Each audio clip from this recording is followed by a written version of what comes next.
사랑합니다. 오랜만입니다. 선생님 목소리 반갑나요? 자, 열정체육 고쌤, 오늘은 스포츠 안전에 대해서 여러분과 함께 이야기해 보도록 하겠습니다.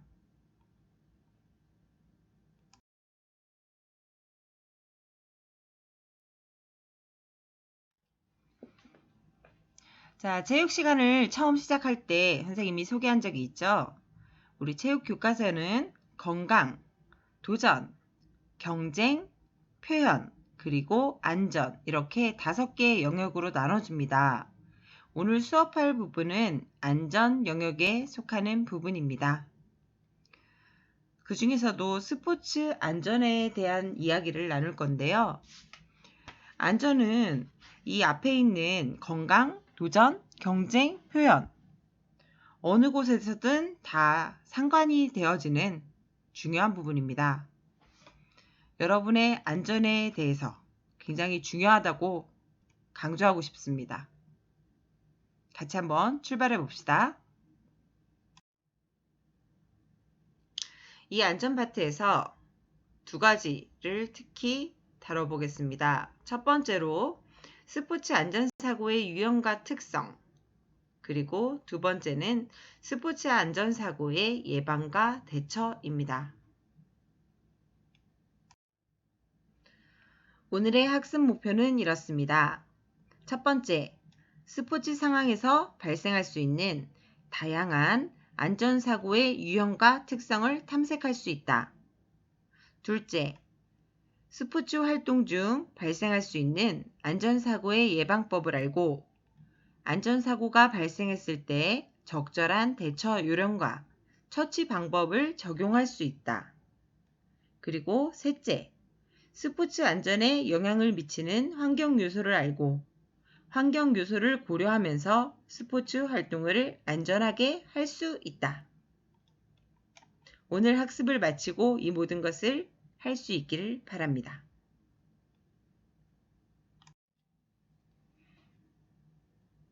자, 스포츠 안전사고의 유형과 특성을 먼저 알아보겠습니다. 스포츠 안전사고와 스포츠 안전, 그게 무엇일까? 같은 얘기 아닌가? 봅시다. 안전사고. 안전사고란 무엇인가? 안전교육이 미비하거나 참여자의 부주의 또는 안전수칙 미준수 그런 이유로 일어나는 모든 사고를 말합니다. 그리고 2번째 스포츠 안전사고는 스포츠 활동 중에 발생하는 사고를 말하죠. 그러면 3번째로 스포츠 안전이란 또 무엇이냐? 스포츠 안전은 스포츠 활동 중에 발생할 수 있는 안전사고나 부상 등을 사전에 예방하고 더 나아가 이에 적절하게 대처하는 것을 말합니다. 자, 용어 이해했나요? 자, 이해하고 넘어갑시다.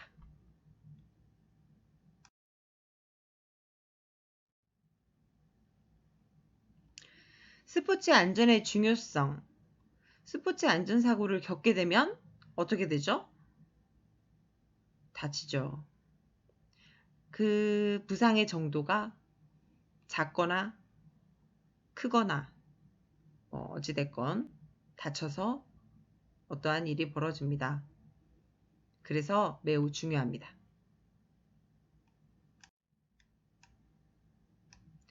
스포츠 안전사고의 원인이 무엇일까요? 3가지 요인이 있다고 합니다. 첫 번째로 환경적인 요인, 2번째 인적 요인, 3번째 상황적인 요인입니다. 환경 요인은 시설이 노후됐거나 기구 또는 장비가 불량하거나 안전장치를 미처 갖추지 못했다거나 갑자기 기후등이 변화해서 환경적으로 어떤 이유가 있어서 안전사고가 일어난 경우입니다. 2번째, 인적인 요인. 어떤 경우가 있습니까? 미숙한 기술이나 안전 지식이 부족하고 자기 스스로 너무 심하게 믿는 거야. 혹은 지도가 소홀했어. 혹은 준비운동이나 정리운동이 부족해서 이런 사람에 의한 그런 요인에 의해서 일어나는 걸 인적 요인이라고 합니다. 또 세 번째, 상황 요인. 무리한 동작을 취했다거나 사람, 시설, 장비 이런 거하고 부딪혔어. 충돌이 일어났어. 이런 경우가 있고요. 혹은 물체에 걸려서 넘어졌다. 또는 운동용구에 부딪혔다. 이런 상황적으로 일어난 일들, 이런 거를 상황 요인이라고 합니다. 이 모든 것이 스포츠 안전사고의 원인이 되겠죠.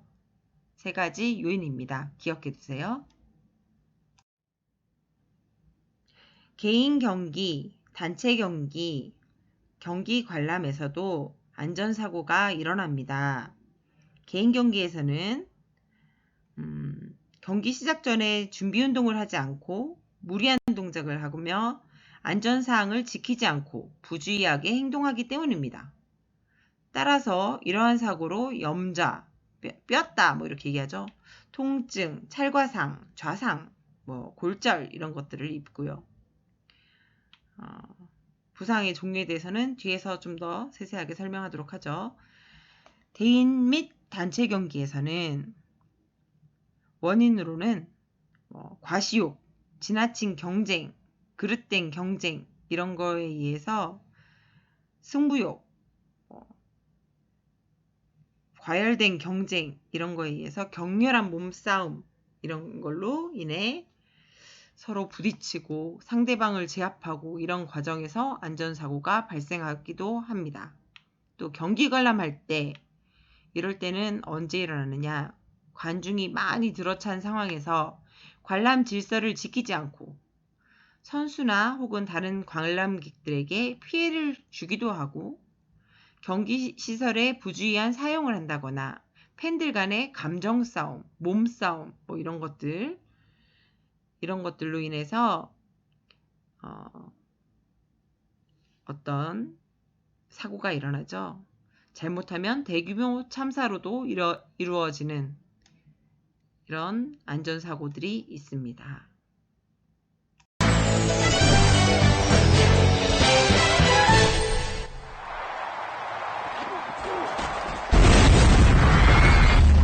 스포츠 경기장이 아예 폭삭 주저앉아 버리는 끔찍한 영상입니다. 그런데 단순히 영화에서나 볼 수 있는 가상현실일 뿐일까요? 그렇지 않습니다. 영화가 아닌 실제 사고입니다.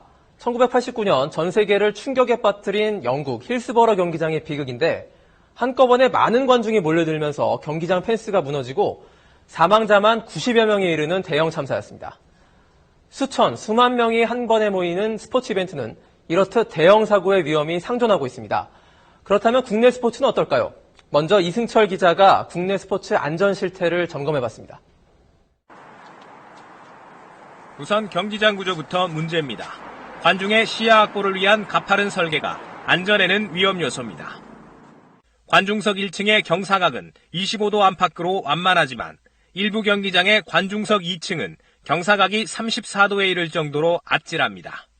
난간을 잡지 않은 상태에서 발을 헛디뎌 넘어질 경우 앞사람까지 함께 굴러떨어질 수 있습니다. 수리가 안 되는 곳도 많습니다. 군데군데 찢어진 그물 사이로 야구공이 날아와 인근 주민에게 피해를 입히기도 합니다. 저 지붕이 왜 깨진 거예요? 콩 맞아서 깨진 거죠. 아예 그물망을 설치하지 않아 자전거를 타는 시민들이 위험에 노출된 곳도 많습니다. 이렇게 구조적 위험이 도사리고 있어도 비상 상황에 대한 대비는 미흡합니다. 화재가 발생할 경우 수많은 관중이 구조가 복잡한 건물에 갇힐 수 있지만 영화관처럼 대피로를 안내하는 도면 부착이나 안내방송은 제대로 이뤄지지 않는 경우가 많습니다. 5년 동안 여기 응원하러 왔는데 안내방송 화재 대비하는 거 잘 들은 적도 없고 못 들은 것 같아요. 한꺼번에 많은 사람이 몰리다 보니 매 시즌 수백여 건의 사고가 발생하는 겨울철 스키장도 안전 사각지대입니다.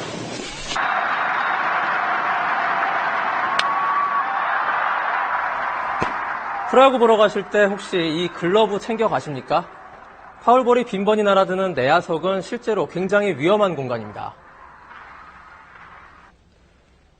지난 4년간 야구장 안전사고 현황을 살펴보면 하루에 3명 이상 부상을 당했고 이 가운데 대부분은 파울볼 사고였습니다. 또 휴대용 가스렌지를 사용하다 불이 나고 흥분한 팬이 경기장으로 난입하는 등 안전상의 허점은 곳곳에서 발견됐습니다. 실제로 종합경기장을 포함한 국내 체육시설의 안전실태 점검 결과 무려 146개 체육시설이 안전 매뉴얼 지침이 제대로 갖춰지지 않았고 안전시설 미비도 132건에 이르렀습니다. 번지점프 등 참여형 레저 스포츠의 안전 불감증은 더 심각합니다. 육상 레저 스포츠의 경우 안전교육 전문 강사 비율이 50%에 그쳤고 응급처치 자격증을 가진 지도사는 겨우 15%에 불과했습니다. 올해 세월호 등 각종 안전사고로 스포츠에서도 경각심이 일고 있지만 실제로 현장에는 안전을 규제하는 종합적인 대책이 부족하다는 의견이 적지 않은데요. 박선우 기자가 보도합니다. 빈 페트병과 돗자리 등을 이용해 물에 빠진 친구를 구하는 방법을 배웁니다. 안 오신 남자분 119에 신고해 주시고 모자 쓴 여자분 AED 가져다 주세요. 살분의 기적으로 불리는 심폐소생술비. 수영 안전교육을 교육부는 빠르면 내년부터 의무화할 방침입니다. 프로야구도 대용량 페트병과 캔의 반입을 금지시키는 등 내년부터 세이프 캠페인을 도입합니다. 한 해 평균 100여 건의 사고가 발생하는 안전의 사각지대 골프 연습장에도 자격을 갖춘 골프 지도사를 의무적으로 배치해야 한다는 목소리가 커지고 있습니다. 실내 연습장은 배치 기준에 미달하면 배치를 하지 않아도 되기 때문에 95% 이상이 실내에서 일어난다고 보시면 됩니다. 미국은 준비하고 예방한 뒤 스포츠를 즐기자란 구호 아래 지난 2010년 부상방지 보호법안을 통과시키는 등 제도 정비에 힘썼습니다. 메이저리그와 NFL에서 금속 탐지기를 활용하고 몸수색을 도입하는 등 프로스포츠들도 안전을 최우선으로 생각합니다. 국제축구연맹 FIFA도 경기장 안전과 보안에 대한 규정을 마련하고 이를 어기면 경기장 출입을 금지시키는 징계를 내립니다. 좀 모호한 부분이라든지 지켜지지 않는 부분에 대해서는 확실하게 그 규정을 정하고 또 벌칙도 강화하고 또 계몽도 하고 이렇게. 예방이 생명과 직결되는 만큼 스포츠계가 안전대책을 강화해야 하는 건 이제 권장사항이 아닌 의무입니다. KBS 뉴스 박선우입니다. 자, 뉴스 영상 잘 봤나요? 안전 불감증 정말 문제입니다. 스포츠 안전 정말 거듭 강조해도 지나치지 않습니다. 스포츠 안전은 권장이 아닌 정말 의무라는 게 선생님도 강조하고 싶은 부분입니다. 우리 체육 시간에도 스포츠 안전 반드시 의무적으로 지켜지길 바랍니다. 자, 그럼 계속해서 안전사고의 유형과 특성 계속 알아보도록 하겠습니다. 부상의 직접적인 요인은 무리한 동작에 의해서 많이 일어납니다. 미끄러져서 넘어지는 경우도 있고요. 사람들과 충돌 혹은 시설물과 충돌, 물체에 걸려 넘어지는 경우 가장 많죠. 발목 부상, 우리 학교에서도 많이 일어납니다. 무릎, 상반신, 머리, 손 이런 부위들, 신체 부위들이 주요 부상을 많이 입는 편입니다.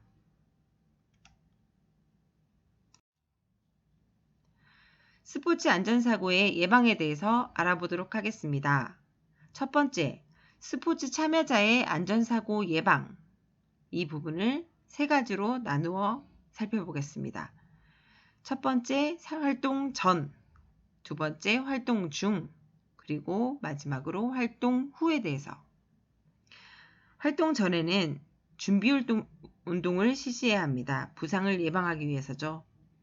위험 요소를 사전에 파악하고 해당 종목의 기술을 충분히 익혀야 합니다. 그리고 스포츠 활동에 적합한 복장을 반드시 착용해야 합니다. 예를 들어 외발 자전거를 활동할 때 반드시 체육복을 입고 보호구를 착용해야 한다. 이런 부분 꼭 지켜야 하는 것 바로 이런 이유입니다.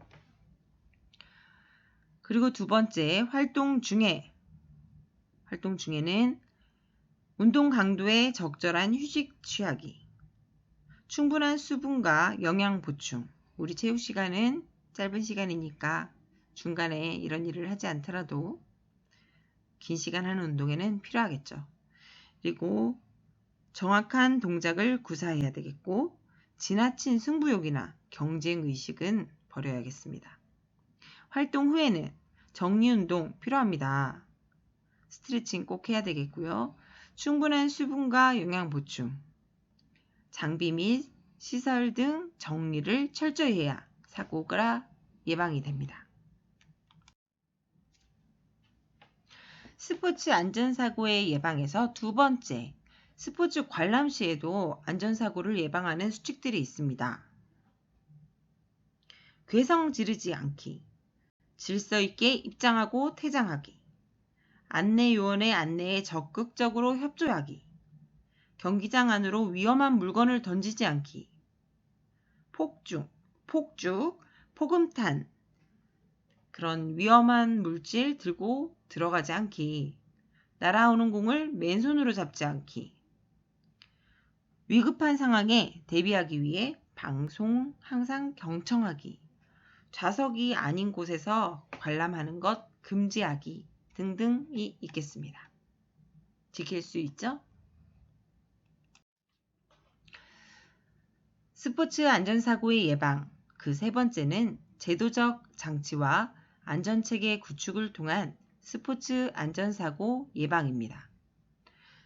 제도적인 노력은 안전한 스포츠 시설 설치와 운영을 위한 제도 마련, 사고 발생 시에 철저한 사고 원인 조사, 그 이후에 사고 재발 방지책을 마련해야 합니다.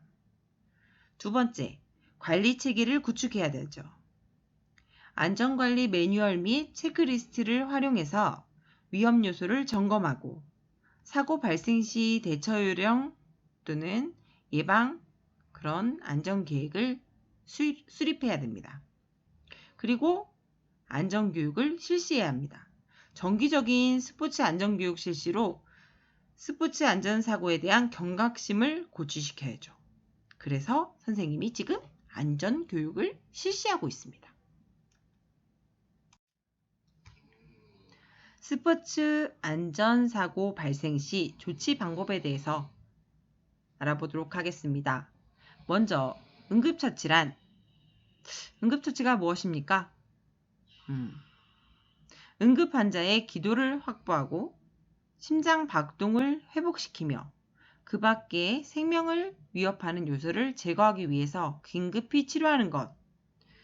뭐가 됐든 응급 상황에서 긴급히 치료하는 것. 이것을 응급처치라고 합니다. 여러분이 의료인이 아닌 이상 모든 의술을 사용해서 누군가를 고치고 이런 건 어렵잖아요. 우리가 할 수 있는 것, 가장 간단하면서 빠르게 일단 이 사람이 병원에 가서 치료를 받기 전에 조치할 수 있는 것, 이런 것을 한번 알아보는데요. 먼저 가장 기본적인 건 거기 나와 있는 P, R, I, C, E 이 5글자 안에 있습니다. 먼저 P, Protect, 뭐야? 네, 보호하는 거. 환자가 일단 나오면 먼저 보호해야죠. 그 다음에 R, Rest, 휴식을 취하도록 하고, Ice, 얼음찜질, 그리고 C, Compress, 압박하는 거죠. 그 다음에 Elevate, 뭐야? 네, 올리는 거, 거상, 올린다. 이런 걸 얘기합니다. 여러분 교과서에 어떻게 나와 있어요? 주로 많이 얘기하는 게 RICE, 외우기 좋게 RICE, 이런 요법이 있다. 응급처치 요법이 RICE, 요법이 있다. 이렇게 많이 얘기를 합니다. 기억해 두세요.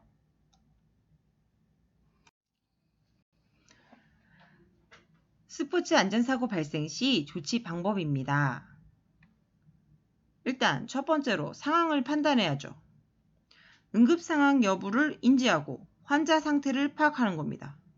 두 번째로 도움을 요청해야죠.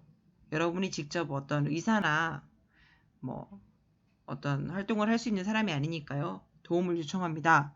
최초 발견한 사람은 우선적으로 응급 구조를 요청하고 선생님이나 주변 어른께 혹은 119에 전화를 해서 거기 119에서 전화 끊으라고 하기 전까지 먼저 끊지 말고 구조 요청을 하면서 돕습니다.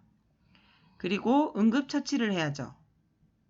119 앰뷸런스 차를 통해서 안전한 장소로 환자를 옮긴다거나 다친 사람을 여러분이 직접 막 끌고 가면 안 돼요.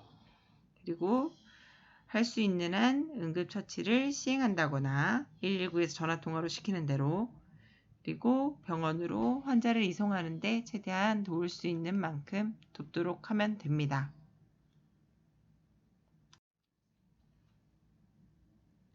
자, 부상 종류에 따른 스포츠 안전사고 어떤 게 있을까요?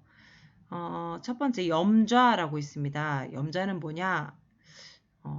여러분이 많이 얘기하는 다리를 뼈다 이럴 때 하는 건데요. 인대가 늘어나거나 찢어진 경우 이런 경우에 얘기하는 겁니다. 두 번째 타박상 어디 부딪히거나 넘어지거나 이래서 멍이 든 경우 그런 경우 얘기하는 게 타박상. 그리고 근육 경직 근육이 뭉쳤어요. 이게 근육 경직이고요. 찰과상 피부가 긁혀서 상처가 났을 때 피가 났을 때 이런 경우를 찰과상이라고 합니다. 그리고 뼈에 금이 가거나 뼈가 부러지는 경우를 골절상이라고 말을 합니다. 자, 그러면 이런 부상 종류에 따라서 그런 스포츠 안전사고가 일어났을 때 어떻게 대처를 하면 되는지 방법을 한번 알아보겠습니다. 아까 뼈가 부러졌다 하는 골절상 이런 걸 이뤘을 때는 어떻게 해야 됩니까? 부목을 대서 다친 부위가 움직이지 않게 일단 해야 되겠죠. 그리고 염좌가 뭐였어 아까? 삔 거. 이럴 때는 얼음찜질을 해서 붓기를 가라앉히고 압박 붕대로 감아줍니다. 그리고 타박상 있었죠? 타박상. 어디 부딪혔을 때, 멍들었을 때 이런 거. 얼음찜질을 합니다. 그리고 근육 경직. 이때는 스트레칭을 해서 뭉친 근육을 풀어주도록 합니다. 찰과상, 상처난 거죠. 이럴 때 흐르는 물에 상처를 깨끗이 씻은 다음에 소독약을 꼭 발라주도록 합니다.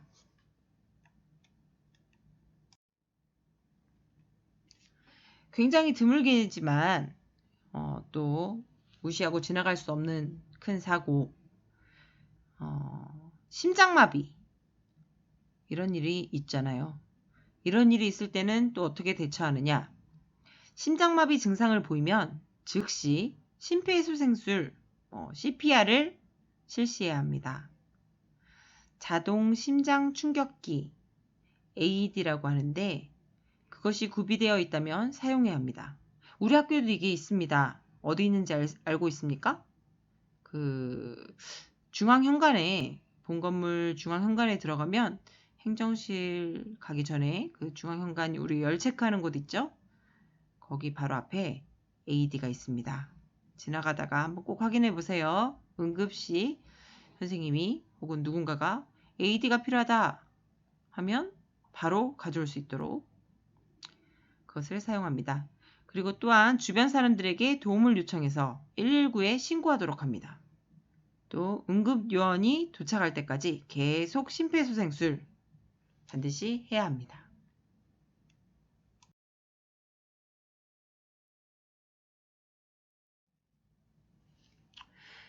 자, 계속해서 이 심폐소생술을 하는 순서를 한번 알아보도록 하겠습니다. 첫 번째, 반응을 확인합니다. 이 심폐소생술이라는 게 심정지가 일어난 사람에겐 바로 해야 될 필요가 있지만 오히려 그렇지 않고 그냥 잠시 기절했다거나 하는 사람에게 하는 건 오히려 위험한 일이 될 수 있거든요. 그러니까 반응을 먼저 확인합니다. 여보세요? 괜찮으세요? 당신은 어떤 상태입니까? 이때 사람이 움직이거나 말을 하거나 숨을 쉬면 이상이 없는 겁니다. 그때 막 누르면 오히려 더 큰일 납니다. 이렇게 반응을 확인했는데도 아무 반응이 없다. 그러면 해야 합니다. 그리고 얼른 도움을 요청합니다. 핸드폰이 있으면 119에 전화를 하고요. 없으면 주위에 도움을 요청하고 그 다음에 호흡을 확인합니다.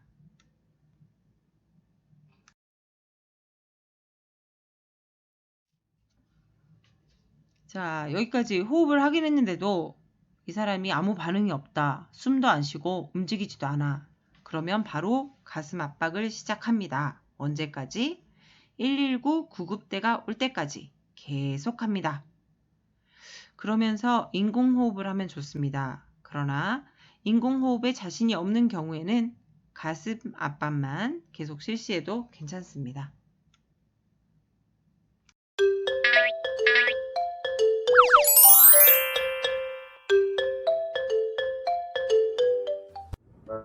어느 날 방에서 책을 보고 있던 민주는 이상한 소리를 듣는데요. 소리를 따라간 민주는 그곳에서 의식을 잃은 아빠를 보게 되고 당황한 엄마는 옆에서 정신없이 울고만 있었습니다. 그때 학교에서 배운 심폐소생술에 떠오른 민주는 엄마에게 신고를 부탁한 뒤 아빠에게 심폐소생술을 시도합니다. 며칠 후 아빠는 민주의 심폐소생술 덕분에 무사히 의식을 되찾을 수 있었습니다. 앞서 보셨던 재현은 2015년에 실제 서울 송파구에서 있었던 사례인데요. 이 사례에 나온 심폐소생술에 대해 알아보도록 하겠습니다. 심폐소생술 시 의식을 먼저 확인하고 의식이 없고 비정상 호흡을 한다면 즉시 주변 사람에게 신고를 요청해야 합니다. 그리고 환자의 어깨 옆에 무릎을 꿇고 앉아 가슴뼈 아래쪽 2분의 1 지점에 있는 압박 지점을 확인하세요. 심폐소생술을 시행합니다. 한 손바닥은 압박 위치에, 다른 손바닥은 그 위에 평행하게 겹치세요. 가슴을 누를 땐 가슴과 맞닿은 손바닥의 아래 부위에만 힘이 들어가도록 해야 합니다. 압박을 할 때는 깊이가 5에서 6cm가 되도록 강하게 1초에 2회 정도로 빠르게 압박합니다. 이때 심폐소생술을 하는 사람의 팔과 바닥이 수직이 되도록 하여 체중을 이용해 압박하세요. 30회의 가슴 압박이 끝나면 인공호흡을 시작하는데요.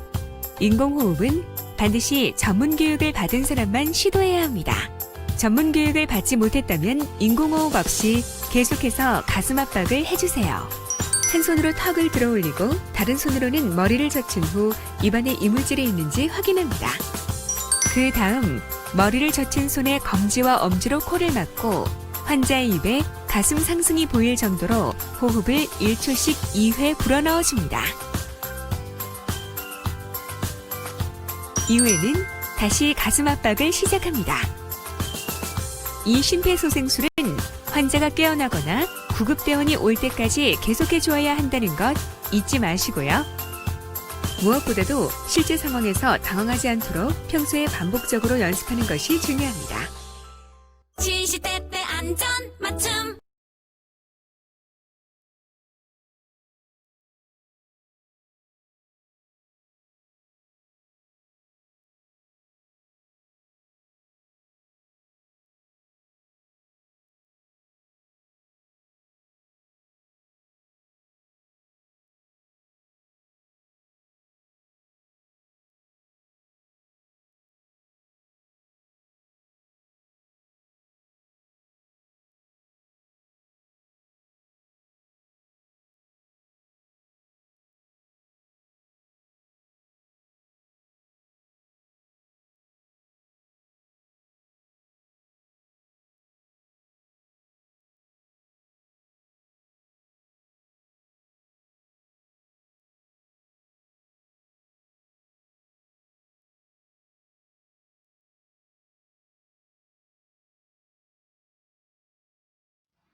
자, 심폐소생술의 방법까지 간단하게 교육받았습니다.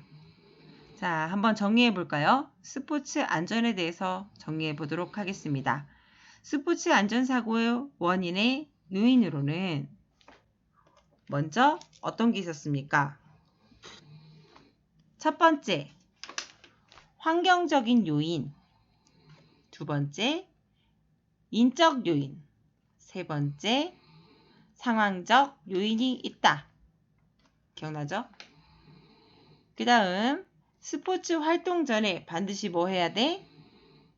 그렇죠. 준비 운동.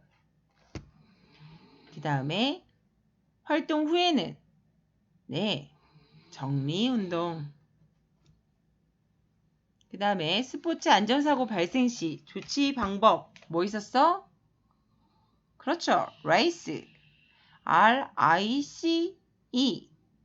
안정을 취하고 휴식, 얼음찜질하고 압박하고 위로 올리는 거상, 이렇게 4가지가 있었습니다.